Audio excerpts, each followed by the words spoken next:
I'm coming to you today from the east side of Manhattan, where I have the pleasure of recording today's episode. Longtime listeners of this podcast are aware that I started my career in consumer goods, working for what at the time was the preeminent manufacturer of pet supplies in the industry. So the pet care sector holds a special place in my heart. Our guest today is an accomplished senior leader with more than 25 years of experience growing some of the most recognizable brands around the globe. Alanna McDonald serves as the regional president for Mars Pet Nutrition North America. In this role, Alanna is responsible for the full portfolio of brands, including beloved brands like Pedigree, Iams, and Caesar, that serve more than 90 million pet-owning households throughout the region. Prior to her appointment at Mars Pet Nutrition, she served as president of Maybelline New York, Garnier, and Essie at L'Oreal. Prior to L'Oreal, McDonald spent 17 years at Procter Gamble. Please join me in welcoming to the podcast, Alanna McDonald. Hello, Alanna. How are you? I'm well. Thanks so much for having me, Peter. It's great to be here. It's always good to be with a Canadian expat, making good south of the 49th parallel. But I'm looking forward to our conversation today. Before we get to the questions I've prepared, maybe just give us a brief overview of Mars Pet Nutrition and your role there. Absolutely. So I'm the president of North America for the business. Some of the listeners might not know that Mars is the leader of pet care in the world. And we have a mission, and really we call it a purpose, of a better world for pets. And that was one of the things that really attracted me to Mars. Our associates are passionate about pets. We have pets in the office, we just adore them. And so it's a portfolio of beautiful brands that have been built over the years that are meeting numerous needs of consumers across price points, species, and what we call feeding philosophies, different ways that pet parents want to engage with nutrition. That's great. Thank you for that overview. We're going to direct our audience to the digital liner notes of this episode, where they can find links to Alanna's LinkedIn profile, Mars corporate website, and Mars on LinkedIn, so that they can learn more and multitask as we go through with this conversation. They love to do that. Great. Do a little research while they're listening. That's the beauty of a podcast. You don't have to be focused on it. You can multitask. All right. So let me get to the questions I've prepared for you. Mm-hmm. I'm going to start off with just a little bit of your background. I kind of shared with our audience, obviously, time at Procter & Gamble, time at L'Oreal, and now at Mars. Would love to understand some pivotal moments in your career that you think has really helped you in your current role leading pet nutrition in North America for Mars. I started my career in Toronto, and approaching 6 years to my time with P&G, there was a key decision of whether or not to continue with P&G. And there was a saying that all roads lead to Cincinnati, so, heading to the corporate office, or whether I would stay in Canada. And that would mean leaving P&G. And if I rewind from a bit of time from that, I had been in a training session with a gentleman named Bob McDonald, who was the global president of Fabric and Home Care at the time. He subsequently went on to be CEO. But he talked to us about a concept that was really important to him called servant leadership. So the idea that as leaders, we are at service to the organization. Mm-hmm. And it really resonated with me. And so then fast forward back to this approaching, 6 years into my career, and Bob was coming through Toronto. And at the time, I was a brand manager, gave a presentation, and at the end of my session, it was time for me to return to my desk. And in addition to, we had fact books at the time, like computer fact books, all that information, as well as my lunch had been served. So I had a plate and a drink. And I took the plate and drink to head back, and Bob, across the table, picked up his napkin, dabbed his mouth and said, "Oh, Alanna, just a moment." And he went around the table and picked up my big stack of materials and said, "I'll follow you." And walked back to my cubicle with me. And he would have stayed for what would have been a short amount of time. Let's say it's 5 minutes. But to me, it meant so much. And being able to see a senior leader living what he spoke to all of us and having that kind of integrity, it landed so well with me. And I actually that day called the recruiter and said, I'm all in with P&G, because if leaders are really living that which they speak, then it's an organization I want to continue to be a part of. So I see that as a really pivotal move, because not only did it then move me cross-border to the US, but it also has really influenced the way that I think about leadership and the impact that we can have on associates, even in small moments. Mm-hmm. So I'd say that was one of the big ones. And then the career trajectory from there, I was in the sales roles. I think another important one was then moving to China. So my family and I were on ground in China for almost 5 years. And so that global exposure and experience, and I think the perspective that has come with it, and maybe the humility that comes with it, to know that there's so much that you don't know. So you're honing curious questions and really understanding that there's so much that will go into a decision, I think has really influenced. And maybe that's the openness of being able to try new things. So then beauty, and now with Mars, I love this organization. I think the thread that comes through all of those experiences is purpose.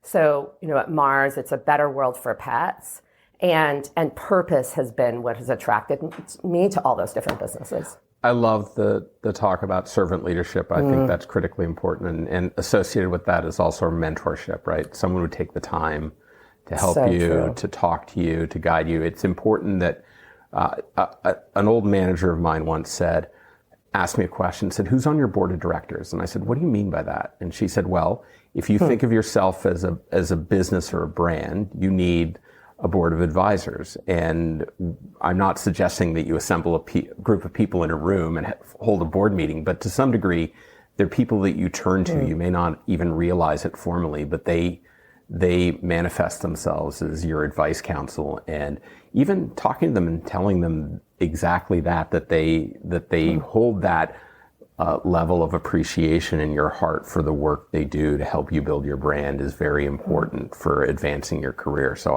to this day, I still have, I have my board, and I serve on other people's boards. And I have a friend of mine who used to work at Procter Gamble. And every once in a while I'll get a text message from me, just 2 words, board meeting. And that means we've got to get together and talk about an element of my career. And I am so honored that he thinks of me in that regard. Wow. And it's good to have people like that. That's really powerful. Yeah. All right. So you talked about the incredible portfolio of brands at Mars in the pet care category. How do you foster innovation through research with that kind of legacy behind you? I think having brands that have been trusted and of high quality for decades is the starting point. So having a healthy core, so you're asking about innovation. Yeah. For me, the starting point is the healthy core. Yeah. And then you innovate off of that healthy core. So I think that's really an important starting point. And at Mars, that's one of the things that I really value, is that we do have brands that have been trusted for years. And in terms of quality, actually, we have principles at Mars. So there's 5 principles that guide our decision making, and one is quality. And so that is reassuring as well. So now, when you have a healthy core and you're looking at innovation, so there's many types of innovation, but mentioning a couple of them, product or services. So an example on product, the brand Temptations. It is a cat's treat brand that's all about irresistibility. And one of the things with cats is they're okay being on their own, many cats, and they can have a little solitude moments. Well, if you shake the bag of Temptations, the cats come running. And so that had been intriguing, and that equity of irresistibility was something that we wondered, would consumers be open to that in what we call main meal, kind of the bulk of the calories that a cat would get, either dry kibble or wet food. And consumers were all over it when we went into consumer understanding. So that then launched the Temptations, dry and wet food. And it's just been a great trajectory for the brand because it builds off the core of the equity. Or services is another interesting one, because Greenies right now is launching something called Tooth Scan. So 80% of dogs by the age of 3 will actually have some type of oral health issue. But it's really unknown. Pet parents don't know that, and they don't know what's going on in the mouths of their loved little one. And so what Greenies has done is, just with the simple snap of your camera, it can upload and give valuable information back about the oral health of your dog's mouth. And then a pet parent can act accordingly. So that's like a services innovation. Again, it's service to pet parents based off of where their largest pain points are. So I think that's how we're thinking about innovation. Your story about Temptations reminds me of my late cat, Jane. I carried a little pouch of Temptations on my bedside table, and I would wake up in the morning and she would be on my head. And the only way I could get her off was to reach for them. Then she would turn around and look at me. I'd give her treats and she would be happy for the morning. So that's a very, very friendly story. You talked a little bit about brand trust. How do you think about brand trust and transparency in an age where consumers demand more information about what they're feeding their pet? I mean, I think you saw as well, the data around the pandemic. What happened the minute the pandemic hit? All the shelters got cleaned out. Everybody was looking for companionship. And that trust and love for the animals became very, very important to consumers around the world. Within North America, how do you think about that aspect of making sure that your consumers understand what goes into the products you make? What you're highlighting is the important role that pets are playing in lives, and it's been an evolution. That if you look back a few decades ago, pets were in the backyard, then they were in the homes, then they might even be in the bedroom, and now they're in beds because they're playing such an important role in the lives of consumers. And one of the things at Mars that we have access to is the ability to have really broad scale studies to understand pet parents.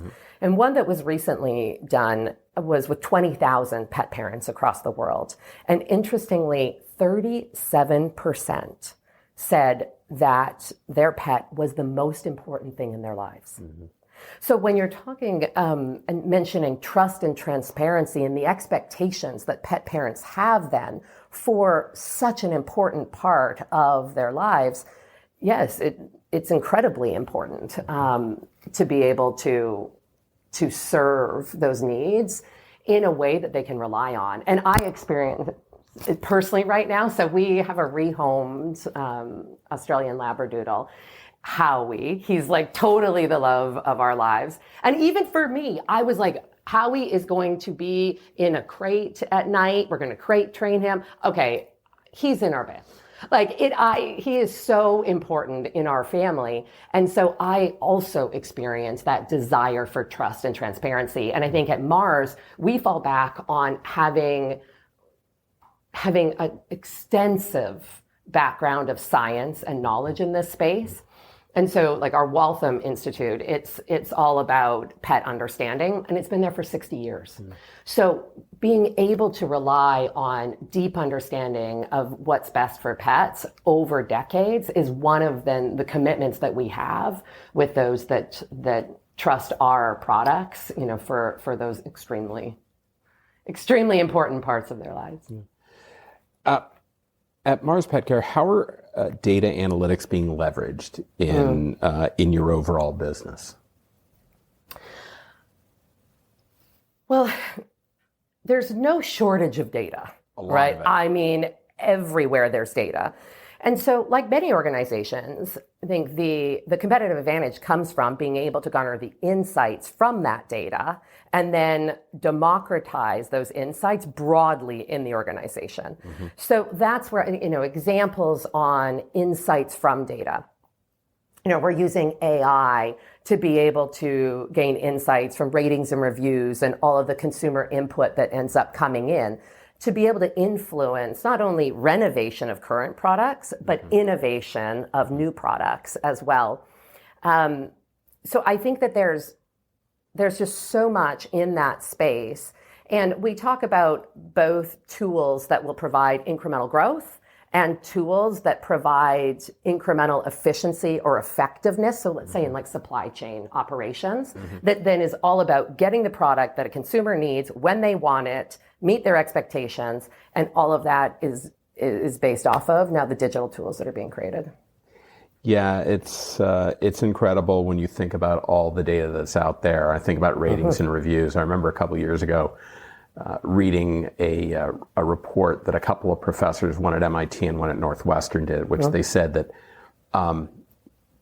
everything you can get from a focus group, you can probably get just by reading ratings and reviews. And so they took the effort to go through 6 categories, and what they came up with was 97% of the key insights that they got out of expensive focus groups. Large language models allow them to get very easily now through just reading through all the publicly available ratings and reviews on multiple marketplaces. It's quite impressive what we're able to do in this day and age. So with the rise of direct-to-consumer and the incredible growth of marketplaces, here in North America, obviously Amazon, but increasingly Walmart and a lot of the others, how are you staying competitive? Because, one of the biggest challenges I see in Amazon, I've seen a lot of challenger brands kind of emerge and take on some of the more established brands. Would love to know, how you're doing that. And then particularly on the marketplaces, how do you think about, subscribe and save options with retailer partners? Is that something that you're excited about? Does it help you with building your brand? What are your thoughts on the whole, digital commerce aspect of the industry?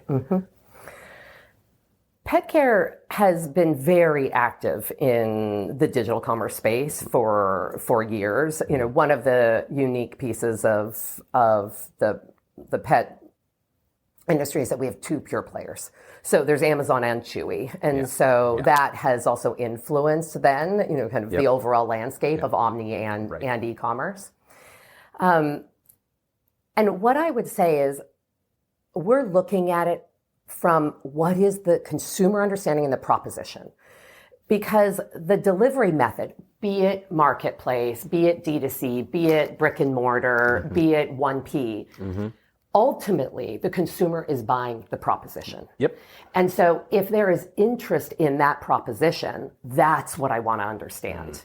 Because we have ways to be able to deliver the products with our partners and get it to them. But it's the proposition that is interesting, and that's what they're buying. So first and foremost, it's consumer understanding.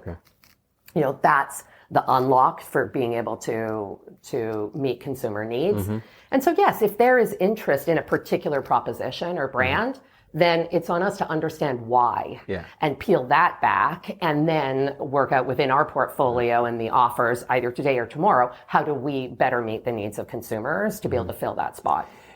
We live in an interesting country because trade and brand funds are bifurcated, right? And that has to do with some historical legal implications of particular trade laws. And so when we talk about that subscribe and save, right, I always think, is that a trade or is that a brand issue? And if I'm a brand manager and I have the opportunity to kind of buy someone out of the purchase cycle, like I would invest in that all day long because the opt out of most of those is virtually negligible, right? And so that becomes like, how do you balance between that's something that I should leave to my sales organization, or is that something that I as a brand should be all in on trying to encourage because it does help with that effort? That's kind of how I think about it. That's interesting. I mean, we are seeing strong consumer interest in subscription in many parts of pet care. And it's because for those repertoire kind of and repetition types of products, it's convenience. And that overarching desire for convenience is what's driving it. So I think for me, whether it's trade or marketing, that focus is on the consumer and the consumer as shopper. What do they need? And then if we're better meeting what their need is, regardless of then who's funding it, where it comes from, then we're positioned to win. I just didn't want to have my dog look at me on that day that I forgot to order a product and there was nothing in the cupboard for her. My family would be on my case. That's why I have subscribe and save for my pet supplies. Absolutely. Yeah. And when you find something that is working for your pet that you trust, then it is convenient. And so that's why many have been turning to it. So in leading North America pet care for Mars, you have a vested stake in the long-term customer value of your brands and that they remain relevant to consumers. How are you focused on ensuring that that long-term brand equity continues to not only sustain but improve? Mm-hmm. Either with long-term consumers or with new consumers that are becoming pet parents for the first time, I think it's those overarching pet parent needs, brands that they can trust to be the right product and proposition for their loved one. And so relevance is just staying close to what the consumer needs and desires are. Yeah. We have so much history on pets and what's best for pets, decades of research on that. I think the overlay is we reach the pets through pet parents. Yeah. And therefore, we need to understand the perception of pet parents in order to deliver the best to pets. And that's what the piece that is constantly changing. The core health dynamics for pets have been fairly consistent over years, and we learn and we evolve, and we're finding solutions over those decades. But it's the pet parents and their perceptions that are changing. Yeah. And that's the piece that if we stay close to that, then we're able to deliver what's best for pets in a way that pet parents see and value. I love that consistently through our conversation, you've used the term pet parents. And for those of us who are pet owners, I have a good friend of mine who refers to not as his cat or his dog, but his fur babies. And that is, you have to recognize these are important parts of the family. They are not just pets historically. I want to close by asking you about looking forward. What are some of the biggest trends you see shaping the omnichannel pet industry in the next, couple of years? I think from my seat, I see the macro trends being very similar, but the execution of them is what can end up changing. And by that, I mean, there has been a macro trend of e-com of convenience. That has been there. So, easy delivery. If something was heavy, it's now on my doorstep. If I have subscription, so I don't have to think about it. But now speed is fascinating. The ability for retailers to get product same day, in that convenience, that is very interesting. So although convenience has always been there, the how we're delivering the convenience is ever evolving. Another area would be information. I think information, access to information, being able to have the right information on a product at the right time to be able to convert has always been there, but the how we can deliver that has been evolving. So, it started with something as simple as just product pages. Somebody knows that they can go there for it. But now with retail media networks, being able to target that information when someone is most receptive is valuable to be able to provide information that will enable conversion in the right moment. And so that's where I think we'll continue to see evolution and that you want to stay on the forefront of. Yeah, I'm really amazed at how quickly in-store retail media has been developing in this country. It's first they had screens and now it's relevant. And now I even see some retailers offering personalized advertising in smart carts and even in the smartphones. It's amazing. We carry around these little computer devices. And if you're a brand and you aren't thinking about how you can get content to your consumers that find that data ubiquitous, if you don't do it, somebody else will. And so you have to stay really ahead of that. Thank you for taking time to speak with me today. I appreciate it. Thanks so much, Peter. The content in this podcast episode is provided for general informational purposes only. By listening to our episode, you understand that no information contained in this episode should be construed as advice from CPGGUYS LLC or the individual author, hosts, or guests, nor is it intended to be a substitute for research on any subject matter. Reference to any specific product or entity does not constitute an endorsement or recommendation by CPGGUYS LLC. The views expressed by guests are their own, and their appearance on the program does not imply an endorsement of them or any entity they represent. The views expressed by CPGGUYS LLC do not represent the views of their employers or the entity they represent. CPGGUYS LLC expressly disclaims any and all liability or responsibility for any direct, indirect, incidental, special, consequential, or other damages arising out of any individual's use of, reference to, or inability to use this podcast or the information we present in this podcast.